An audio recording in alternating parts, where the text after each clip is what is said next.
வனப்பகுதியில் இருந்து தண்ணீர் தேடி குடியிருப்பு பகுதிக்கு வந்த புள்ளிமான் நாய் கடித்ததால் உயிரிழந்தது. தண்ணீர் வழங்கி உதவிய கிராம பெண்கள்.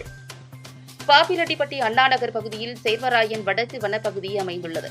வனப்பகுதியில் கோடை வெயில் காரணமாக கடும் வறட்சி ஏற்பட்டுள்ளது. அடிக்கடி வனவிலங்குகள் குடிநீர் தேடி அருகாமையில் உள்ள அண்ணாநகர் குடியிருப்பு பகுதிக்கு வருகின்றன. இந்நிலையில் தண்ணீர் தேடி வந்த புள்ளிமான் ஒன்றை அப்பகுதி தெரு நாய்கள் விரட்டி கடித்துக் கொண்டிருந்தன. இதனை பார்த்த அப்பகுதி மக்கள் தெரு நாய்களிடமிருந்து புள்ளிமானை காப்பாற்றி குடிநீர் வழங்கி பாதுகாத்த பின்பு பாப்பிரெட்டிப்பட்டி வனத்துறையினரிடம் ஒப்படைத்தனர். வனத்துறையினர் மானை அலுவலகத்திற்கு கொண்டு சென்று மருத்துவ சிகிச்சை அளித்தனர். ஆனால் சிகிச்சை பலனின்றி புள்ளிமான் உயிரிழந்தது. வனத்துறையினர் உடற்கூறு செய்து வனப்பகுதியிலேயே புள்ளிமானை அடக்கம் செய்தனர்.